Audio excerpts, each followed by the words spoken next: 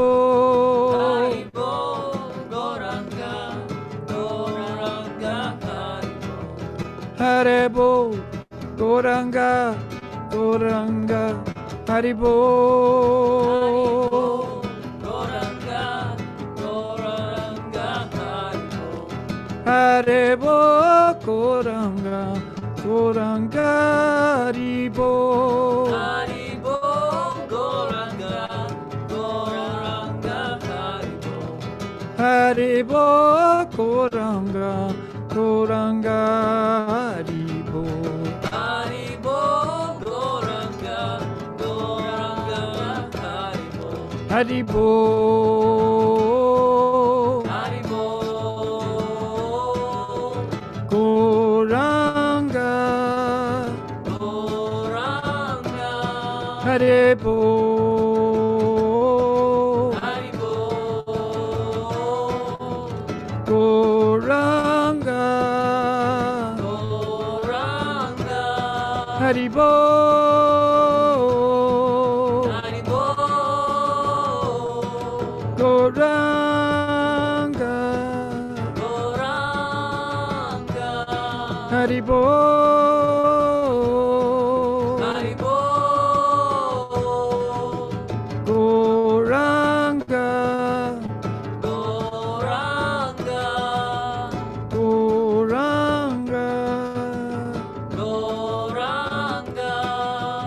Gauranga, Gauranga,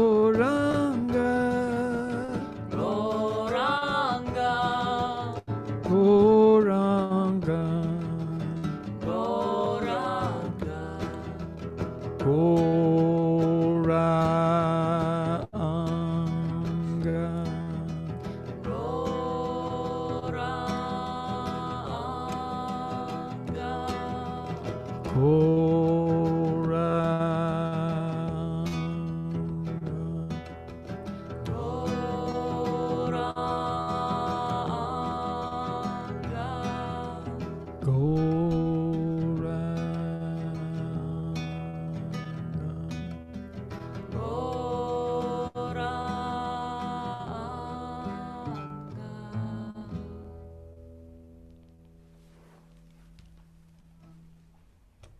Haribol. Okay, so that was Sankirtan and wonderful meditation. You can do it any way you like. You can use any type of music. You can use any tune. Say, people like to dance when they're doing this type of meditation. And just have a nice time. We have big kirtans, like big music parties. So, yeah, transcendental sound. Very, very versatile, easy to add to your life in so many different ways and get that amazing benefit. So, thank you again, Ruben, for putting this all together.